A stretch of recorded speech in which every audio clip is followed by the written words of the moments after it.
విశాఖలోని దాదాపుగా 1.2 కోట్ల రూపాయల అద్దె బకాయి ఉన్న స్పోర్ట్స్ ఎరీనా కాంప్లెక్స్ ఇప్పుడు మనం చూస్తున్నటువంటి ఈ కాంప్లెక్స్ స్మార్ట్ సిటీ ప్రాజెక్టులో భాగంగా జీవీఎంసీ నిర్మించిన స్పోర్ట్స్ ఎరీనా కాంప్లెక్స్ను అద్దెకి తీసుకున్న సంస్థ డబ్బులు సక్రమంగా చెల్లించడం లేదు. అధికారులు నోటీసులు జారీ చేసినా నిర్వాహకుడు పట్టించుకోవడం లేదు. దీంతో జీవీఎంసీ కమిషనర్ కేతన్ గార్గ్ ప్రత్యేకంగా దృష్టి సారించారు. నిర్వాహకుడిని పిలిపించి నెలాఖరులోగా అద్దె బకాయిలు చెల్లించాలని, లేని పక్షంలో లీజు రద్దు చేస్తామని హెచ్చరించినట్లు సమాచారం.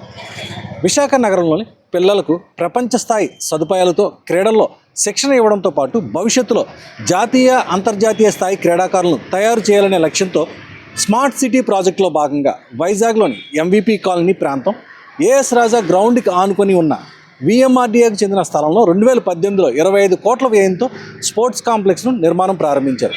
భవనం సెల్లార్లో పార్కింగ్, గ్రౌండ్ ఫ్లోర్లో 6 బ్యాడ్మింటన్ కోర్టులు, వాలీబాల్, బాస్కెట్బాల్ కోర్టులతో పాటు క్రీడాకారులకు అవసరమైన మౌలిక వసతులు కల్పించారు. మొదటి అంతస్తులో 2 swimming pools, chess, table tennis వంటి క్రీడలకు సంబంధించిన కోర్టులు ఏర్పాటు చేశారు. ఇంతటి అత్యాధునిక సదుపాయాలు కలిగిన స్పోర్ట్స్ కాంప్లెక్స్ను S3 అనే సంస్థకు 3 నెలలకు 28 లక్షల రూపాయల చొప్పున అద్దెకు ఇచ్చారు. అద్దెకు తీసుకున్న సంస్థ స్పోర్ట్స్ కాంప్లెక్స్ ప్రత్యేకతను ప్రచారం చేసుకొని వైజాగ్లో ఎక్కడా లేనంత ఫీజులు వసూలు చేస్తున్నారు. జీవీఎంసీకి అద్దె మాత్రం చెల్లించడం లేదు. ఇప్పటి వరకు జీవీఎంసీకి 1.2 కోట్లకు పైగా అద్దె బకాయి ఉన్నా అధికారులు ఉదాసీనంగా వ్యవహరిస్తున్నారు.